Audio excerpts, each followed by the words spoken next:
Hello, Explorers Entourage. Welcome back to a brand new episode of Feature Friday here on Go Explorers TV. And we're joined by the goalkeeper of the women's soccer team, Gabrielle Pakhtigian. Thanks for being on the show. Thanks for having me. Appreciate your first time on Feature Friday, am I correct? Yeah. Welcome. We'll get into the behind the scenes of what you did this summer and talk about this upcoming season, or the season now in place for the Salle Explorers. But first, talk about your summer, and you're involved with a very special travel team. Mm-hmm.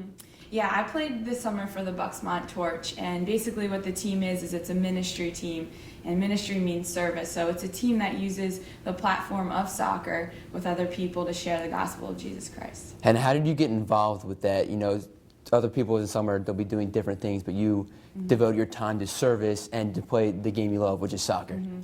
Yeah, so someone approached me. Basically, they had heard about the team, and they heard soccer and they heard ministry, and they kind of thought of me. So they came up to me and presented me with the idea, and I tried out for the team and have been involved for, I think it's 4 years now. So now, what's different from playing here on a collegiate level compared to playing the travel team and doing other things throughout the summer? Like, talk about some of the events you were involved in and giving back to the community. Right, so we use our position on the team with a lot of younger kids too. So we'll have kids in for clinics beforehand, and then we'll bring them into chapel. So we'll play some guitar, do some worship and everything like that, sing some songs, and then our chaplain will present to us a challenge for the day, so that when we're going out, it's soccer, but it's also how are we going to be best minded for this game in order to share Jesus with people through our actions and our words. Now, you kind of said prior to the broadcast you interned kind of sort of over the summer along with playing and giving back. Elaborate on that, if you will. So I was an intern for my church, and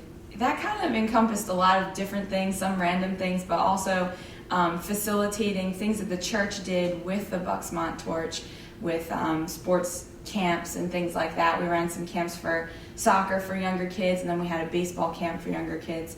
And so some of that, and then also just getting involved in the life of the church, helping to welcome people from the community that might be interested in exploring what our church has to offer, bringing them in and trying to reach out to the community. Now, what do you bring from the camp over the summer and giving back here at 20th and Alany at LaSalle? What do you bring back or tell your teammates about this experience and stuff like that? Well, definitely, I think it's trained me in terms of a mentality of service, whether that looks like just trying to serve the people that I interact with, here, whether that's serving people in the hospital when I'm doing clinicals for nursing and things like that. It's trained me, I think, in a mentality. Now, you guys are in Atlantic 10 play now for a women's soccer team. Talk about how important it is to get wins and get good momentum heading into Atlantic 10 play. Right, so we talk about this being the second season of the overall season, and how it really is a different atmosphere, and everyone's really just fighting for those wins. And so we're ready come Friday to bring it, and it's a clean slate at this point. It's time to really start our season. All right, that will do it for us here on Feature Friday with goalkeeper of the women's soccer team, Gabby Pakhtigian, here on Feature Friday. Make sure to log on to goexplorers.com for all your news, previews, and check out the upcoming schedule for the women's soccer team. Thanks again for watching another episode of Feature Friday.